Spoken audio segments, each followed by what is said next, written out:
자, 안녕하세요. 반갑습니다. 자, 오늘도 부동산 이야기 우리 이태훈 소장님과 함께 해 보도록 하겠습니다. 반갑습니다. 네, 반갑습니다. 네, 어서 오세요. 네, 안녕하세요. 날씨도 지금 많이 더운데 코로나와 그 다음에 엠폭스라고 해서 네. 원숭이 두창 이게 주로 이제 아프리카 지역에서 지금 감염이 번지고 있어서 긴급 사태 또 그 선포가 됐어요. 네. 조심들 하셔야 될 것 같습니다. 네. 코로나가 최근에 또 한번 걸리셨다고. 네, 한 3주 전에 걸렸었는데요. 열이 뭐 39도까지 올라가더라고요. 네. 이게 그래서 이전에 한번 걸리셔가지고 면역력이 생기지 않았을까 해도 네. 그렇지 않은 것 같아요. 감기처럼 또 그렇죠. 다시 네. 걸릴 수 있는 그런 부분이라서 최근에 마스크 쓰시는 분들 많고, 그래서 주가 시장도 지금 마스크 관련주 네. 진단 키트 이거 또 검사해야 되니까 네. 그거 뭐 치료제부터 시작해서 연관 종목들이 난립니다. 그러니까요. 진단 키트 사기가 어렵던데요. 동나서 없다고도 네, 네. 많이 해요. 그러니까 비상용으로 다들 음. 한 번씩 이제 혹시나 또 아이 있는 집이나 이런데 또 그렇죠. 미리 네. 구매하시는 경우도 많아서 네. 어쨌든 좀 대비들 하시고, 좀 밀폐된 공간들, 병원, 뭐 약국 이런 지역은 반드시 마스크를 쓰고 다니셔야 될 것 같아요. 좀 유행 금방 지나가지 않을까 좀 네. 생각하고 건강하시길 바라면서, 자, 네. 오늘 과연 이제 오늘의 이야기, 이제 많은 분들이 우리 아파트, 내가 관심 있는 지역의 아파트가 어떻게 가격이 거래가 되고 있는지 쭉쭉쭉 알아봤어요. 네. 그러면서도 지금 경매나 네. 혹은 재개발, 재건축에 관심이 있어서 댓글에 이렇게 달아주신 분들, 네. 이런 거 좀 나는 관심 있게 공부하고 있다, 경매로 집을 사면 어떨까 하시는 분, 뭐 재건축 쪽에서 기다리고 있다 라고 네. 하신 분도 많은데, 오늘 네. 좀 관련돼서 얘기해 주시면 어떨까요? 오늘은 이런 이야기를 조금 가지고 얘기를 해볼 건데요. 최근에 이제 8월 8일 대책을 발표를 했잖아요. 이제 거기 관련해서 이제 국토부 장관이 어떤 한 언론사하고 이제 인터뷰를 한 내용이 있어요. 거기에 이제 매년 2만 가구씩 추가로 이제 아파트와 비아파트를 공급을 2만 가구씩 매년 할 것이다 이렇게 발표를 했고요. 그래서 이제 우리나라 이제 주거 시장을 보시면 아파트가 한 52% 정도 되고요. 이제 비아파트가 한 48% 되는데, 이게 좀 재밌는 게 있더라고요. MZ들이 요즘에 이제 선호하는 게 아파트를 선호를 하다 보니까, 그렇죠. 네. 예, 신혼부부 아파트 거주 비중이 이제 72.4%까지 올라왔다고 합니다. 그러면 신혼부부 10커플 중에 네. 7커플 이상이 아파트에 지금 살고 있는 거네요? 아예 그런 거죠. 결혼하면 네. 집 어디다 얻어? 당연히 아파트에서 살아야지. 그렇죠. 네. 이렇게 되는군요. 그러다 보니까 약간 인기 지역하고 신축 위주의 아파트들이 이제 가격 상승세를 좀 끌고 가다 보니까 약간 이제 비주류인 이제 주택이라든지 뭐 빌라라든지 이제 그런 쪽에 이제 공급도 요즘에는 되지도 않고, 그러니까 수요가 없다 보니까 공급이 잘 없을 거 아니에요. 그리고 최근에 전세 사기가 조금 이슈가 있다 보니까 신혼부부들이 이제 부모님들이 좀 도움을 받아야 되잖아요. 그러다 보니까 조금 위험해 보이는 것들보다는 조금 안전해 보이는 아파트 시장으로 이제 MZ들이 많이 넘어가는 그런 현상인 것 같습니다. 네. 살기도 어쨌든 뭐 아파트가 좋죠. 뭐 편하고 그렇죠, 깨끗하고, 편하고. 네. 그다음에 뭐 갇혀져 있는 그런 단지가 좀 크다고 하면 그렇죠. 또 그럴수록 네, 또 그런, 좋으니까. 네. 그다음에 뭐 지원은 되는 게 많잖아요, 신혼부부는. 그렇죠. 신혼부부들은 뭐 금리부터 해서 그다음에 뭐 접근할 수 있는 방법이 한두 가지가 아니니까 좀 시작할 때 좀 좋은 걸로 시작하시려고 하시는 분들이 좀 많아 보이는 것 같고요. 네. 그런 위주로 많이 거래가 되다 보니까 최근에 이제 많이 거래도 되기도 하고, 그런 부분들 저희가 확인을 많이 했었죠. 그죠? 네. 그리고 요번에 또 LH에서 수도권 공공택지 미분양 주택을 산다. 이것도 8월 8일 대책에 나온 내용 중에 하나인데요. 미분양 이제 뭐 공공이 있고 임대형이 이제 민간에서 이제 지은 아파트들이 있는데, 민간에서 이제 팔다가 이제 미분양이 난 것들 있잖아요. 이제 그런 부분들도 LH에서 한 80%에서 이제 85% 정도의 가격으로 매입을 해서 그걸 임대형으로 다시 이제 내놓을 것 같습니다. 네. 그렇군요. 네. 네. 그리고요. 이게 재밌는 게 있는데, 살아나는 주택 매매 심리 지수가요, 대구도 3년 만에 이제 최고치를 찍었다라고 합니다. 네. 대구 하면은 우리가 뭐 미분양부터 시작해서 네. 좀 부동산 경기가 매우 급격하게 나빠지는 대표적인 지역 중에 하나 아니었어요? 네. 2020년부터 해서 한 22년도까지 신축 분양을 많이 했었는데요. 그때 이제 갑자기 이제 분위기도 꺾이기도 하고 대출도 잘 안 나오다 보니까 그런 부분들이 악성 미분양으로 많이 남았던 것들이 이제 많이 해소가 된 지역이라고 합니다. 네. 그래서 이제 전체적인 내용을 보시면 16일 날 이제 국토연구원에서 발표한 것이 7월 부동산 시장 소비 심리 지수라는 걸 발표를 했는데요. 요번에 120.9로 전달보다 6.3포인트가 상승을 했다라고 합니다. 120.9면은 네. 어느 정도 높은 거예요? 네. 부동산 소비 심리 지수가요. 95 미만이면 하강이고요. 95에서 115 미만이 보합, 115 이상을 상승으로 보는데요. 이제 요번에 120.9로 찍었으니까 이제 상승으로 이제 약간 구분이 된 거고요. 방금 말씀드렸던 대구 지역도요. 전월이 101.6포인트였는데요. 요번에 112.5포인트로 많이 상승을 했습니다. 한 달 사이에 급격하게 올랐네요. 10.9포인트로 상승했거든요. 그러다 보니까 대구도 약간 분위기가 이제 뭐 전체적인 시장의 분위기는 아니겠지만 약간 신축급 아파트들이 많이 이제 미분양이 해소가 됐다. 그리고 시공사라든지 뭐 건설사에서 가지고 있던 물량들을 좀 할인 분양을 많이 했다라고 합니다. 그러다 보니까 구축들은 매매가 잘 안 되진 않고 신혼부부들 신축으로 넘어가다 보니까 이제 그런 부분들이 이제 지수가 많이 올라간 것 같습니다.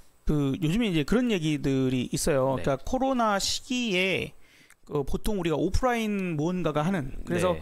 보통 이제 결혼식 네. 그다음에 뭐 돌잔치 요즘에 완전히 돌잔치는 이제 뭐 직장 동료 부르고 이런 거 없어져 그쵸. 버렸죠. 네. 거의 갑자기 네. 직장 동료 같은 거는 아니고 그냥 가족 친지들만 그쵸. 거의 네. 그런 식이고 뭐 무슨 칠순잔치 팔순잔치 이런 것들도 그쵸. 크게 하지 않는 네. 그런 분위기가 됐어요. 그래서 그때 이제 상당히 적자를 많이 본 네. 업체들이 바가지로 어마어마하게 씌워서 네. 그래서 결혼식 가면 축의금을 이제 네. 뭐 그냥 5만 원 내면 이제 안 네, 되는 네, 약간 네. 그런 분위기. 최소 7만 원 이상. 큰일입니다. 밥값이 네. 그렇게 나오니까요. 네, 그래서 네, 네. 그나마 밥값이 좀 바가지 씌울 때보다는 약간 내려갔다고는 해요. 근데 아마도 이제 결혼을 미뤘던 커플들도 네. 결혼을 좀 이렇게 해서 아마 이렇게 MZ들 네. 신축 아까 말씀하신 것처럼 구축보다는 신축 쪽으로 좀 많이 미분양이었으니까 그게 소화가 된 게 아닌가라는 생각도 문득 드네요. 네. 그렇죠. 그러다 보니까 뭐 전반적인 시장 자체가 뭐 아파트 가격이 계속 하락하는 기운이 아니라 상승으로 가려고 하는 분위기들이 있다 보니까 지방에 있는 뭐 그래도 대구면 광역시잖아요. 인구도 좀 살고 하다 보니까 그런 쪽부터 해가지고 움직임이 조금 있는 것 같습니다. 네. 최근에 보니까 그 서울 지역에 네. 며칠 전에 이렇게 기사가 또 나오는 게 네. 13개월째인가 14개월째인가요? 네. 그 전세가율이 계속 오르고 오르죠. 있다고. 네, 네. 그래서 요번에 7월 기준 서울 아파트 전세가율이 53.9%로 발표가 되었고요. 그 중에서 강북구가 62%, 중랑, 금천, 성북, 관악, 은평구가 전세가율이 60% 이상이 되었다고 합니다. 네. 그렇게 되면 어떤 현상이 일어날까요? 네, 이제 뭐 강북구라든지 저희 6개 구는 신경을 좀 쓰셔야 될 부분들이 있으실 거예요. 전세로 사시는 분들 입장에서는. 왜냐하면 저런 부분들이 이제 전세 가율이 조금 높아진다라고 하는 건 이제 투자자들이 투자를 하려고 이제 가는 지역일 수도 있거든요. 약간 갭 투자. 네. 보니까 이전에 한번 2030들이 그렇죠. 그 갭 투자를 많이 했다는 네. 지역들이 또 강북구, 그렇죠. 중랑구, 금천구, 성북구, 관악구, 은평구들 중에서 네. 꽤 있었던 것 같아요. 특히 그렇죠. 뭐 노도강 하면서도 얘기가 맞습니다. 있었던 것 같고요. 네. 사시려고 하시는 분들은 조금 조심을 하셔야 되고요. 전세가율이라는 게 매매가에서 60%인 거잖아요. 그죠? 네. 그러면 갭 투자하시는 분들 입장에서는 이제 약간 소액 이제 약간 적은 금액으로 진입을 했다가 약간 뭐 금리 상황이라든지 뭐 우리나라 뭐 경제 사정이라든지 그런 부분들이 갑자기 조금 안 좋은 쪽으로 흘러가기 시작을 하면 또 걷잡을 수 없잖아요.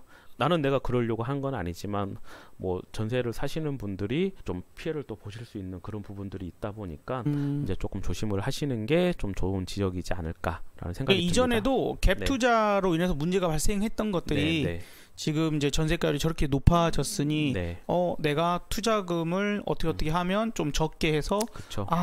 들어갈 수 있겠구나라는 생각을 하고 들어갔다가 그러면 이제 대신에 전세가율이 이렇게 올라간다는 거는 이게 매매가도 같이 올라갈 수도 있다는 그런 해석은 안 될까요? 그런 해석을 하실 수도 있는데요. 이제 뭐 그런 부분들은 저번에 저희가 한번 했던 뭐 강동구라든지 약간 그런 지역들 있잖아요. 네. 내가 뭐 학군도 좋고 뭐 그런 편의시설이라든지 뭐 역이라든지 뭐 교통이라든지 우리가 3대 업무지구에 근접할 수 있는 그런 상황들이 여건이 자꾸 좋아지거나 사람들이 와서 살려고 하는 조금 더 좋은 데로 살려고 하시는 분들이 있는 지역이면은 괜찮은데 저기는 약간 처음에 시작을 하시려고 하시는 분들이 조금 늘다 보니까 뭐 앞으로 뭐 더 좋아지겠다 사실 그런 이제 분들이 많죠. 그 지역에서 어찌하다가 살게 되신 분들이 그렇죠. 좀 더 좋은 지역으로 가기 위해서 그렇죠. 거쳐가는 예, 지역일 수도 있고요. 네. 아니면 더 안 좋았던 지역에서 이렇게 넘어오신 그렇죠. 분들 네, 네. 경기도나 이런 네. 쪽에서 넘어오셨다가 또 다음으로 나 가야지. 그러니까 그렇죠. 여기다가 집을 안 사야지. 그렇죠. 그러니까 전세나 이렇게 하려고 사시려고 하시는 분들이 더 많아서 오히려 전세가가 높다. 그렇죠. 뭐 관악이라든지 그런 지역이 관악 금천구가 음. 지방에서 올라와서 처음 자리 잡기에는 조금 좋은 지역들이잖아요. 네. 그러고 보니까 뭐 여기 가격도 싸고. 지금 네. 지역이 그 네. 서울에 좀 메인 지역은 아니네요. 그렇죠. 아, 어떻게 네. 보면은 메인 지역들이 가격이 계속 올라가는. 그래서 투자용으로는 혹은 뭐 어쨌든 내가 한 채를 산다 하더라도 네. 똘똘한 한 채라고 보면 네. 여기에 해당되는 거는 신축 아파트들만 있고 학교가 좀 적다 보니까 약간 그런 부분들에 대해서 좀 그런 부분이 어쨌든 있는 뭐 것 같아요. 강남 3구 이제는 4구 그런 거에 비교해서는 그죠? 네, 네. 예. 음. 보나 또 그렇죠. 성동구나 이런 데 비교해서는 조금 메인은 아닌 조금 지역이 아쉬운 오히려 전세가가 네, 네. 전세가율이 네. 높은 그런 그래도 상태이군요. 뭐, 예. 네. 살기는 좋은 동네들이니까. 세 번째로는 이제 최근에 이제 아파트 가격들이 상승을 많이 하다 보니까 이제 경매 시장도 되게 뜨거워졌나 봅니다. 네. 왜 경매에 관심 있는 분들이 많으세요? 네. 어떻게든 이제 집 다시 네. 그 매매가가 올라가니까 네. 집을 또 사야 되는 거 아닐까? 이거 네. 진짜 또 이번에 또 내가 가만히 있어가지고 벼락거지가 됐다가 네. 이러지 않을까라는 걱정하시는 분도 있어서 당장 어쨌든 힘드니까 경매로 사면 좀 더 싸게 사지 않을까? 네. 하시는 분도 있는 것 같아요. 네. 그 경매 시장은 이제 좋은 가격에 사면 제일 좋은 시장이긴 한데요. 저게 장점은 대출인 것 같아요. 네, 대출을 좀 우리가 뭐 규제 지역이라든지 그런 부분들이 막혀 있는 부분들이 많은데 경매는 약간 해방구가 있다 그래야 되나? 조금 더 약간 더 많이 받을 수 있거든요. 이렇게 두 개 지역을 제가 선정을 해서 왔는데요. 네. 용산의 이촌동에 있는 레미안 첼리투스라고 하는 아파트가 있어요. 아, 저기가 그 아이유님께서 네, 예전에 사셨던. 아이유님이 이제 살고 있었던 지역이고요. 여기도 이제 예전에 이제 렉스 아파트라고 한 곳을 이제 재건축한 곳이에요. 여기도 460세대가 460세대. 보통은 거의 1.5나 2 정도, 1대 2 정도 이렇게 분양 이제 뭐 일반 분양을 하는데 여기는 1대1로 해가지고 조합원들이 그대로 조합원으로 된 아파트고요. 특이하네요. 네, 여기가 50평형이 요번에 이제 경매가 나왔어요. 감정가가 이제 34억으로 나왔는데 요번에 그 1차 매각일에 4억 5천만 원이 높은 3억 8천5백만 원에 이제 매각이 됐습니다. 감정가보다도 예, 4, 5천이 높아요. 네, 113% 이상 이제 높게 이제 됐는데 여기 보면 되게 특이한 게요. 여기 입찰 보증금이라는 게 있어요. 이제 감정가가 34억이다 보니까 감정가의 10% 3억 4천을 이제 내야 되거든요. 네. 근데 응찰자가 8명이나 참여를 했다라고 합니다. 거기에 그 입찰 보증금을 냈는데 네. 다른 사람이 낙찰을 해 갔다. 네. 그러면 나머지 7명 어떻게 되는 거죠? 돌려받죠. 그 돌려받는 거죠. 네, 네, 네. 네. 근데 이제 이 낙찰이 됐는데 네. 포기했다. 그러면 그때는 이제 아니요. 돌려받는 거예요?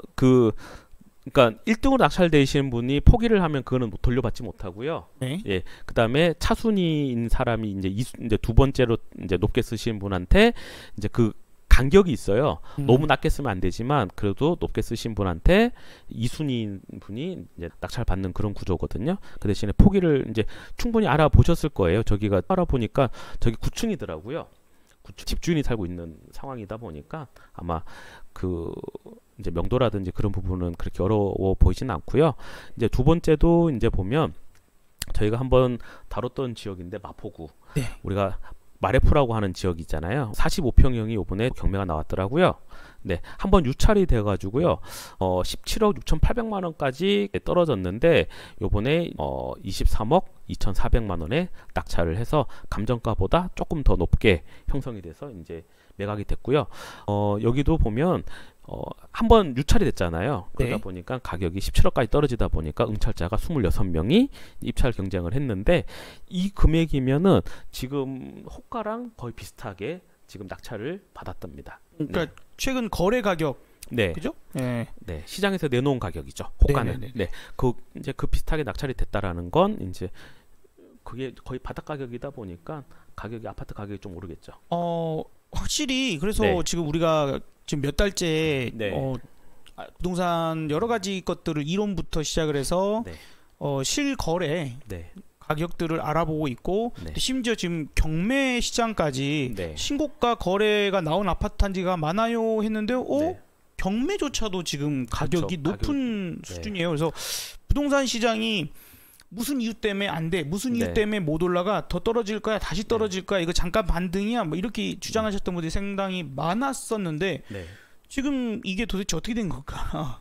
그분들은 또 하반기에 또 떨어질 거라고 계속 얘기를 하시더라고요. 하시기는 근데 이게 뭐 심리가 갑자기 또 식으려고 하면은 뭐 금리라든지 뭐 세계적인 뭐 어떤 악재들이 발생을 하거나 뭐 좀 그런 부분들이 있어야 될 것 같은데 지금 상황에서는 뭐 딱히 예, 오히려 딱히 금리가 뭔가, 예. 인하다 될 네, 그러면 또, 상황이니까. 네, 그런 것도 있고 제가 여기 그 마레프 같은 경우에는 여기가 아현 뉴타운 지역이에요. 여기도 이제 재개발하고 관련되다 보니까 제가 이제 두 개를 이제 가지고 온 건데 하나는 재건축, 하나는 재개발 그런 부분에 있어가지고요.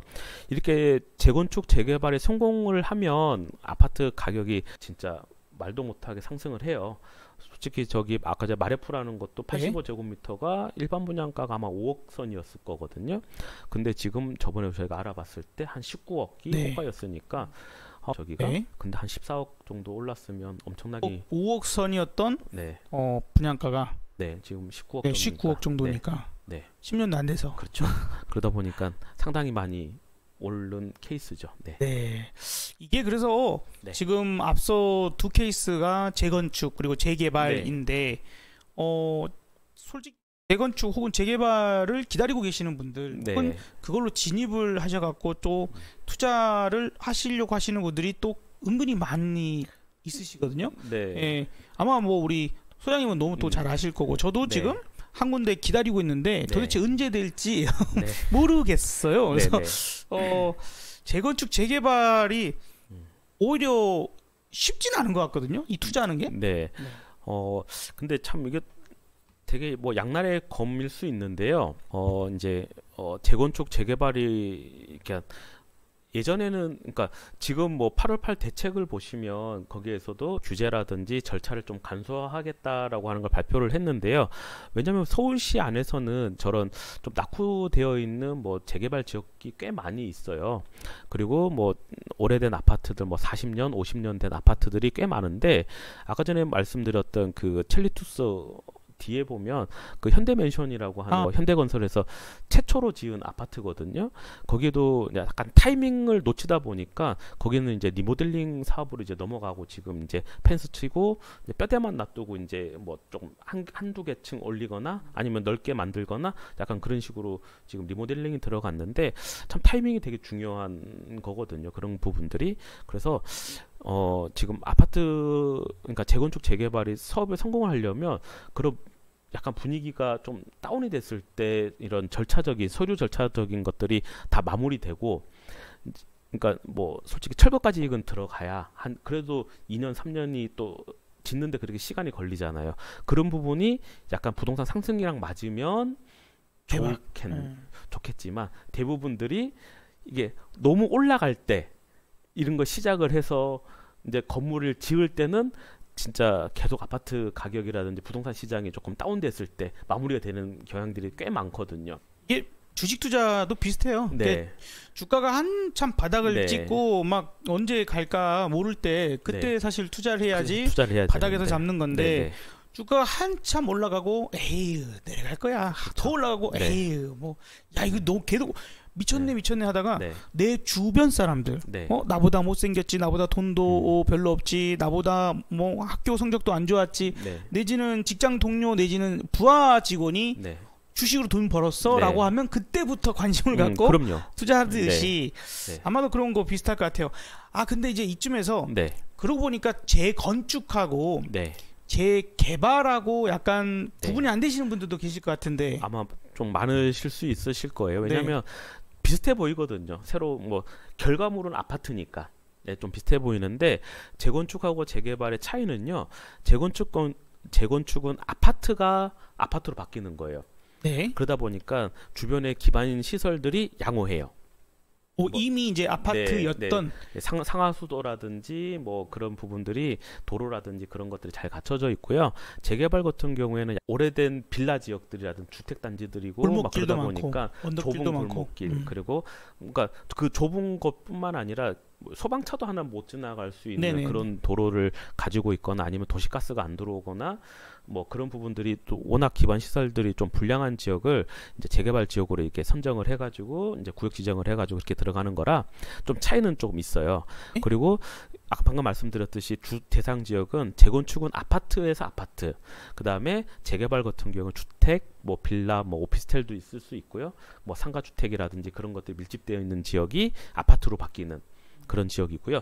특징을 보면 재건축은 주택법에 의해 가지고 만들어지는 거고, 그래서 초과 이익 환수제라든지 뭐 전매 금지, 그다음에 2년 실거주 이런 거 다 좀 조건부도 있고 막 그런 부분들이 있는데 시세 차이가 많이 나면 초과 이익 환수제는 최고 8천만 원까지 세금으로 다시 내야 되는 상황도 있어요. 주변보다 너무 많이 올랐을 경우에. 그리고 재개발 같은 경우에는 도시 및 주거 환경 뭐 정비법이라는 법을 인해 가지고 만들어지는데 똑같아요. 전매 금지는 있는데 관리 처분 인가 후면은 저거는 이제 내가 분양 신청을 해서 몇 동 몇 호라는 거를 이제 알고 나서부터는 이제 전매 금지가 되는 거고요. 방금 말씀드렸던 약간 공익성이 확보가 돼야 돼요. 임대주택도 조금 많이 있어야 되고요. 네. 공원도 만들어야 되고 그런 부분, 학교도 없으면 여기 아파트, 그러니까 재개발 지역이 그러니까 넓다 보면 학교도 좀 부족할 수 있잖아요. 네, 그러면은 거기 학교도 뭐 넣어야 되는 부분들도 있고, 뭐 교회가 있거나 뭐 약간 종교 시설이 있으면 종교 시설 부지도 또 만들어줘야 되는 그런 상황도 있다 보니까 약간 공익성을 좀 확보를 해야 되는 그런 부분도 있습니다. 어쨌든 재개발을 하게 되면은 네. 보통 기존 가구 수보다 더 가구 수가 늘어나는 경우가 많지 않나요? 재개발 같은 경우는 엄청 많이 늘어나죠. 그죠? 거의 두 배 가까이 뭐 늘어날 이제 수도 있고. 층수가 많이 높아지고 하기 네. 때문에, 그래서 그러한 당연히 이제 네. 인구가 더 늘어나게 되니까 네. 학교가 당연히 더 많아지거나 네, 네. 이런 식의 공원도 뭐 살기 좋은 그렇죠. 환경을 만들어야 되니까 네, 필요한 것 같습니다. 근데 재건축 재개발이 어렵잖아요. 그렇죠. 진행이 어렵지 않습니까? 네, 많이 어려운 부분들이 투자 기간이 되게 길어요. 투자 맞아요. 기간이 너무 길어요. 저도 재개발을 수원에 있는 한 지역은 이제 정자동이라고 하는 곳을 제가 가지고 있었는데 네. 제가 그거를 24세 가지고 있었는데 혹시 그 네. 젊은 나이부터 부동산에 네. 투자를 제가 하셨군요. 45세 끝났습니다. 몇 년 걸린 거죠? 거의 한 15년? 20년 걸렸네요. 20년? 20년 걸렸네요. 20 21년 만에 지어진 거예요. 그러면. 와. 근데 그것도 시작을 할 때는 저희 같은 경우에는 제가 그걸 투자를 해놓은 거였거든요. 그렇게 오래 걸려버렸습니다. 네. 시공사를 선정하는 중인데 불구하고 그렇죠. 20년 그 네. 이후로. 그러니까 그때 당시에 서브프라임도 터졌었고요. 네. 그러다 보니까 그 장기 표류를 했어요. 그러니까 시공사를 선정을 했지만 시공사에서의 가장 큰 압박은 뭐냐면 미분양에 대한 걱정이잖아요. 네. 왜냐하면 공사비가 거기서 나오는 거거든요. 그 건설사에서는 약간 타이밍을 계속 봤던 것들도 있고요. 그 다음에 저희 같은 경우 그때 당시에는 약간 대형 평형들이 유행을 했었거든요. 그러다 보니까 대형 평형들이 거의 거래가 안 된. 왜냐하면 그때 당시에 저번에 한번 얘기를 드렸을 거예요.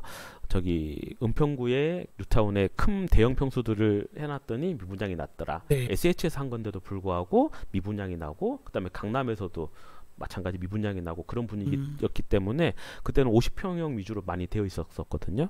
근데 그것들을 뭐 24평, 27평, 28평 이렇게 그 평형대를 나누다 보니까 그렇게 나누면 또 사업 승인을 받고 뭘 하다 보니까 되게 시간이 오래 걸려요. 네. 한번 할 때마다. 그래서 그런 부분들이 투자 기간이 너무 길어지는 그런 경향도 있는데 아마 서울 쪽은 그렇지는 않을 수 있어요. 그래요? 네. 서울에 지금 저도 한 네. 군데 기다리고 있는 네, 지역이 네. 있습니다. 영등포 쪽인데 네, 네. 아 이거 뭐 영 시간만 질질질질 끌리고 예, 거기도 뭐, 이제 조합은 결성이 되어 있으니까요. 조합 결성이 됐고 뭐 사업 시행 인가까지 받은 걸로 제가 기억을 하고 있는데 네. 이제 그러면은 거의 많이 넘어간 거기는 해요. 조합원들끼리의 어떤 다툼이 있다 보니까 거기에서 심해요. 조금 지금 좀 커뮤니티 그런 뭐 부분도 카톡 있고요. 단톡방 네, 네. 폭파가 네, 매일 맞습니다. 네. 맨날 싸우고 그래서 그리고 이제 두 번째 같은 경우는 이제 높은 초기 투자 비용이 있는데요. 이제 새로 진입하시는 분들한테 이제 설명을 드리는 거예요. 이걸 나는 재개발 지역에 나 투자 한번 해볼래 하시는 그렇죠. 분? 네. 왜냐하면 약간 그 아까 전매 금지라고 하는 그게 있었잖아요. 그다음에 관리 처분 인가까지 재개발 같은 경우는 관리 처분 인가까지 시간이 너무 오래 걸려요. 네. 그런데 그 사이에 이제 내가 하나를 이제 매매를 해서 들어가면 이제 거기에서는 약간 그 파시는 분, 매도하시는 분 어차피 가격 자체가 재개발이 그렇죠. 될 다 거니까. 됐으니까. 네, 다 됐으니까 그걸 매도를 하다 보니까 근데 그 집에서 아직 철거가 되어 있지는 않잖아요. 그렇죠. 철거 전이다 보니까 그럼 내가 살려고 들어가면 되는데 불편하잖아요. 너무 오래된 집, 네, 기반 시설이 불량하니까 골목길에 재개발을 하는 거니까 네. 그러면은 나는 투자를 한 사람이니 그걸 세를 줄 거 아니에요, 그죠? 세입자를 네. 이제 받을 때 여기가 뭐 앞으로 여기 10억 갈 집이니까 9억에 살아. 그게 안 되잖아요. 전세를 줄 수 그렇죠. 없잖아요. 오래된 지금 이 집이라 상황에 살기 불편한데. 의해서 전세가를 줘야 되니 뭐 1억일 수도 있고 2억일 낮게 수도 줘야죠. 있다 보니까 내가 초기에 들어가는 자본금이 조금 크더라는 겁니다. 그러니까 사기는 예를 들어서 내가 그걸 10억에 샀다. 네. 근데 전세는 한 2, 3억에 줄 수밖에 그렇죠. 없는 약간 이제 네네. 너무 오래된 집이고 그렇죠. 예, 그 네. 지역 자체가 낙후됐으니까. 그렇죠. 이제 그런 거 이제 재건축 같은 경우에는 약간 우리는 재건축 재개발 같은 경우 뭐 지분을 보고 많이 들어가요. 여기가 지분이 몇 평이다. 몇 평이다. 왜냐하면 그게 나중에 비례율이라는 거를 통해 가지고 네. 내가 추가 분담금을 얼마를 낼 건지가 산정이 되다 보니까 약간 이제 지분만 생각을 하시지 여기에 뭐 화장실이 몇 개고 방이 몇 개고 몇 평이고 뭐 몇 평형이고 막 그런 건 중요한 게 아니거든요. 그러다 보니까 이제 약간 투자자의 입장에서는 또 뭐 투자 비용이 꽤 많이 들어간다. 그 대신에 세입자한테는 뭐 이 집이 바로 신축이라고 하더라도 주변에 시세에 맞춰 가지고만 이제 뭐 세를 놓을 수밖에 없거든요. 그러다 보니까 내가 상당히 많은 갭을 투자를 해야 되다 보니까 오래 좀 자금이 묶여 있겠죠. 저 같은 경우 20년이 묶여 있다라는 거. 서울도 만약 20년씩 묶이면 상당히 힘들잖아요. 그죠? 지금 이제 또 제가 또 많이 왔다 갔다 하는 지역이 용산구인데 네. 용산구도 이게 그 남산 가까이는 네. 남산 조망권부터 시작을 해서 그 다음에 이제 미군 부대가 있었었고 네. 지금은 이제 국방부에 또 높으신 분이 네. 들어오시는 바람에 네. 지금 과연 이게 높은 층수의 재개발이 제대로 되겠냐? 네.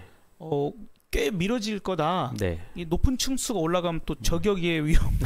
아니 진짜 그런 얘기 네, 네, 들려요. 네, 그래서 어. 야 이거 어렵다. 네. 더군다나 이제 남산 쪽으로의 그 후암동 쪽은 야 이거 우리 늙어 죽을 때쯤이나 될까? 뭐 이런 네. 얘기들도 많이 있어요. 20년, 30년 후? 네. 그러니까 네. 이게 세대 수가 좀 조합원 수가 적으면 좋은데 여기 워낙 필지도 작고 막 그런 부분들이 많다 보면 조금 어려운 경우도 있을 수 있어요. 그런데 여기는 뭐 일단은 구역은 지정이 되어 있으니까 용산도 좀 뭐 그런 기대감을 통해 가지고 계속 뭐 거래가 아예 안 되진 않는 지역이잖아요. 그 대신에 조금 오래 걸리고 힘이 들 수는 있죠. 뭐. 오래 걸릴 것 네, 같아서. 네. 네. 그래서 약간 이제 그런 지역을 벗어나시는 분들도 괜찮고 또 여기에 투자하시는 분들은 나중에 여기가 뭐 재개발이 되면은 또 다른 지역보다는 또 훨씬 더 큰 열매를 네. 가질 수 있는 되기만 그런 부분도 하면. 있으니까요. 네. 그리고 세 번째는 약간 복잡한 법적 절차와 규제인데 이번에 8.8 대책에 보면 완화해준다고 이 규제를 하잖아요. 완화를 네. 해줬다. 근데 그런 규제들이 완화가 되면 또 가격이 또 올라가요. 속도가 짧아지잖아요. 그런 절차들을 통해 가지고 1년, 2년 걸릴 거를 전에 좀 말씀드렸지만 3년에서 4년이 줄어들거든요. 그러면은 그게 고스란히 그게 가격으로 반영이 되더라는 거예요. 근데 어떻게 보면 그거 당연하지 않나요? 그죠? 그렇죠. 근데 그래서 저런 부분에서 나중에 또 조합원들 간에 갈등이 또 발생을 한다라는 거예요. 누구는 싸게 사고 누구는 비싸게 사고. 그러면 싸게 산 사람은 거기에서 뭐 벌써 20년, 30년 오래 거주를 하신 분일 수도 있거든요. 그렇죠. 근데 최근에 비싸게 사시는 분들은 거주는 안 하고 투자를 하신 거잖아요.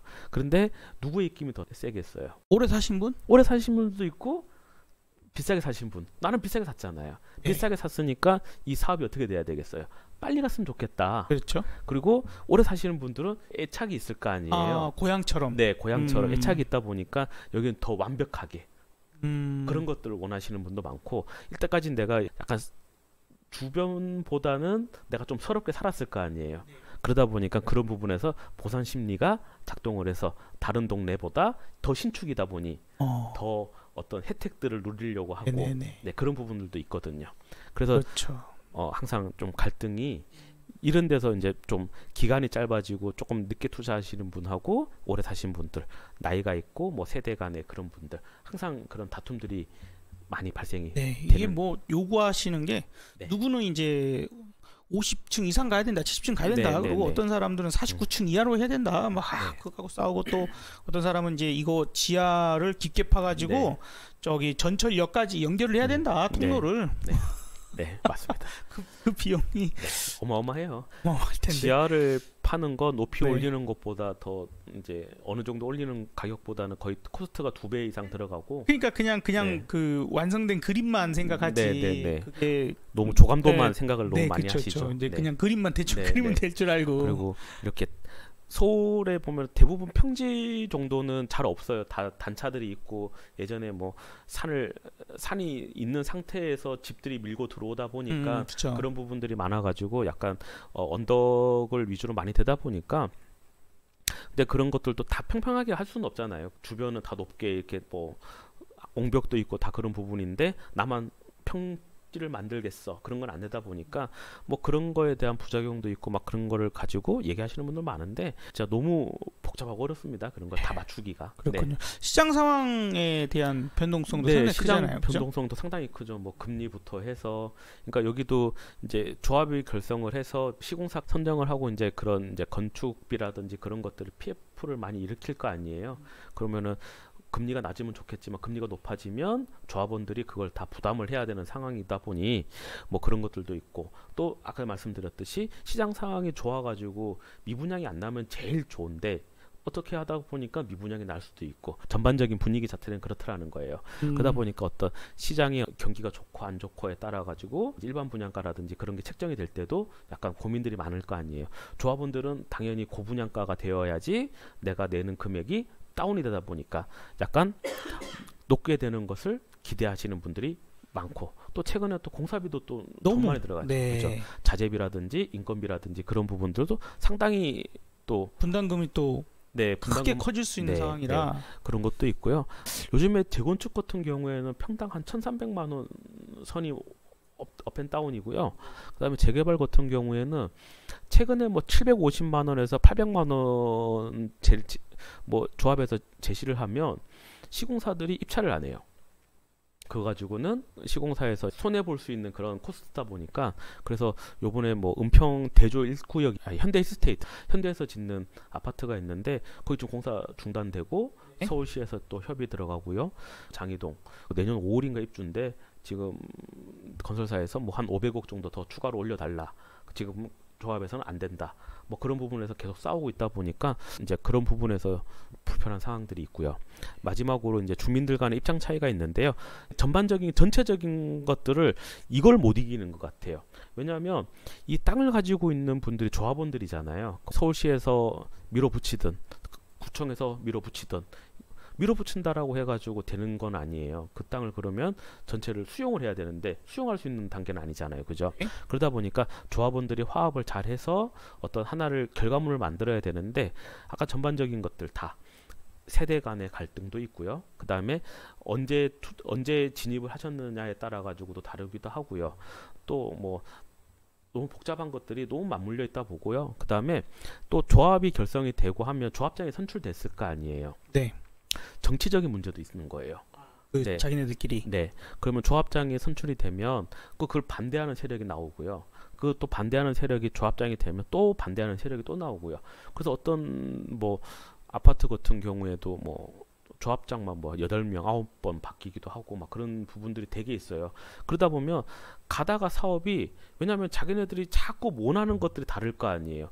모든 사람을 만족시켜 줄 수 없거든요. 그렇죠. 그러다 보면 계속 뭔가 바뀌고 하면 이게 제가 말씀드렸듯이 지자체의 어떤 승인을 하나를 얻으면 최소 6개월에서 8개월 정도는 기다려야 되는 거예요. 그러면 1년, 2년 금방 간다니까요. 근데 그 8번 바뀌었다고 해봐요. 거의 한 5, 6년은 그냥 서류만 가지고 장난질을 한 거거든요. 그러면 그 고소사람이 누가 피해를 보겠어요? 남아있는 조합원들이 다 피해를 보는 거예요. 왜냐하면 그런 조합원들, 조합장들 그리고 거기에 임원들 그런 분들이 다 급여가 다 글로 나가는 거고 네, 그러다 보면은 최소한 빨리 그래도 아까 칠리투스 얘기를 드린 게 거기는 진짜 빨리 웬만하면 빨리빨리 오케이 1대1로 그러니까 합의가 얼마나 잘 됐겠어요. 조망권에 따라 가지고 거기 8개 9개의 급지를 나눠 가지고요. 지었을 때도 너 예전에도 조망권이 없었으니까 지금 조망권이 없어도 되는 그런 합의를 다 이끌어낸 거거든요. 그런데 몇천 명이 되다 보면 엄청나거든요. 그거 어떻게 다 합의를 보겠어요. 그렇죠. 그러니까 재건축, 재개발이 진행 속도감을 못 내는 이유 중에 가장 큰 걸림돌이 그 조합원들 간의 입장 차이들이 있습니다. 자, 오늘 뭐 이런저런 얘기를 좀 많이 해봤는데 사실 이제 저도 그 재개발 쪽도 네. 관심이 있고 기다리고 있는 입장이기도 하고 뭐 주변에서 많이 물어보기도 해요. 저는 이제 제가 완전히 부동산 쪽은 전문가는 아니라서 그래도 이제 이것저것 경제적인 사항들을 좀 많이 얘기를 하는 편이다 보니까 많이 물어보시는데 오늘에서야 조금 감이 약간 잡히는 것 같아요. 잘 모르겠지만 어려워요. 저도 뭐 부동산을 하고 있지만 이건 뭐 재개발, 재건축은 완전히 또 다른 종류의 분류거든요. 근데 제가 이거 해온 거는 제가 예전에 한번 가져봤고 지금도 하나 가지고 있고 하다 보니까 이게 좀 낡은 거에서 새 거로 바뀌는 약간 쾌감은 있어요. 근데 그게 너무 힘이 드니까 얼마나 잘 버티느냐도 되게 중요하거든요. 네. 그래서 약간 그런 부분에서 그러니까 저도 김 대표님하고 다른 입장은 아니라는 거예요. 그 대신에 약간은 오래 걸리지만 그래도 성공을 하면 그 열매가 되게 달다. 달았으면 좋겠습니다. 이제 너무 이제 오래 걸리면 지금부터도 한 10년 후 또 20년 후가 또 어떻게 세상이 바뀌어 있을지는 모르잖아요. 지금 이제 사실 많은 분들이 이제 부동산에 대해서 이제 인구 감소가 엄청나게 일어나 그 다음에 여러 가지 이유들을 얘기를 했어요. 경기가 지금 살아나지 못해 자영업자들 다 죽어나가고 있어. 뭐 임대 지금 공실률이 어마어마해 등등등 공감 가는 내용들은 분명히 있지만 지방에서는 모르겠어요. 지방은 그런 현상들이 진짜 직격탄을 받고 있겠지만 최소한 서울 그 다음에 수도권 주요 도시는 그것과는 좀 별개로 아니 부동산은 그렇지 않아.